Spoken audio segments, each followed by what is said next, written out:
The Monster Boogeyman. Once upon a time, there was a woman who was very cheerful, though she had little to make her so, because she was old, poor, and lonely. She lived in a small shack and earned a meager living by running errands for her neighbors, getting a meal here, a dinner there, as a reward for her services. So she changed herself to be able to move on, and she always seemed so energetic and cheerful as if she didn't want anything in this world. Now, one summer evening, as she trotted, as full of smiles as ever, along the high road to her cottage, what should she see but a big black bowl lying in the ditch? "Be kind to me. It would be the only thing for me," she cried, "if I had something to put in it. But I didn't do that. Now who could have left her in the ditch?" She looked around, anticipating that the owner would not be far away, but she couldn't see anyone. "Maybe there's a hole in it," she continued, "and that's why it was thrown away.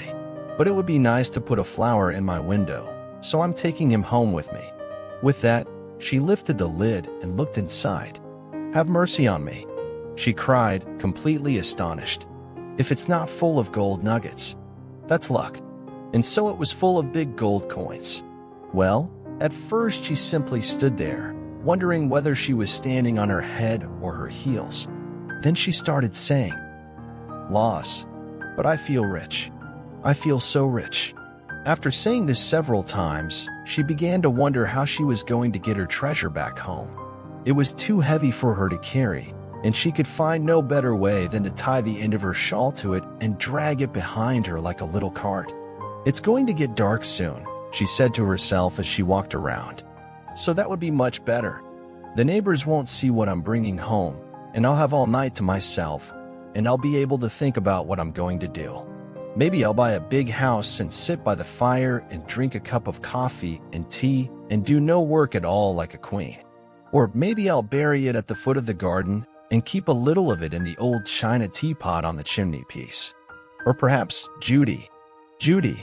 I feel I don't know myself." By this time, she was a bit tired of pulling such a heavy weight, and she stopped to rest for a while, turning to look at her treasure. And the smallest. It wasn't a pot of gold at all. It was nothing but a piece of silver. I looked at her, rubbed her eyes, and looked at her again. "Okay. I never," she said finally. "And I think it's a pot of gold. I must have been dreaming. But that's luck. Silver is much less of a problem, it's easier on the mind, and it's not so easy to steal. Their gold pieces were death on me, and with this big piece of silver."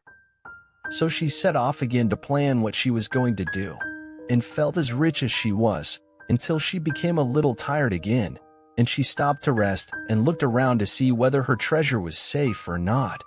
All you saw was a large block of iron. "Okay. I never," she says again. "And I confuse it with silver. I must have been dreaming. But that's luck. It's really convenient. I can get little pieces of old iron, and little pieces are more useful to me than gold and silver. Why?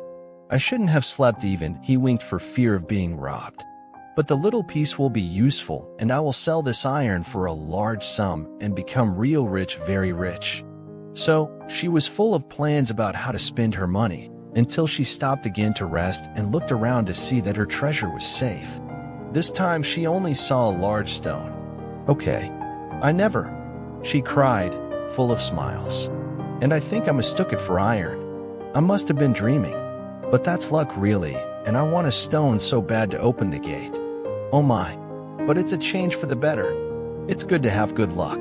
So, in a hurry to see how the stone would keep the gate open, she ran down the hill to her hut.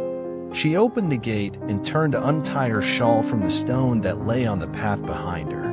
Yes, it was definitely a stone.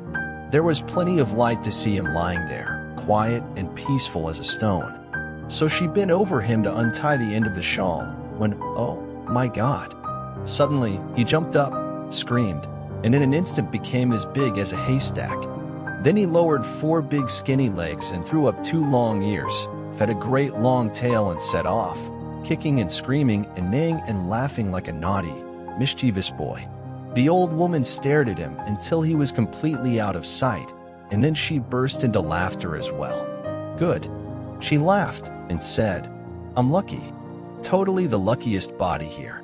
I imagine seeing the Bogeyman Monster myself, and I make myself very free with it too. Oh my god. I feel so uplifted. This is great. So she went to her cottage and spent the evening laughing at her good fortune.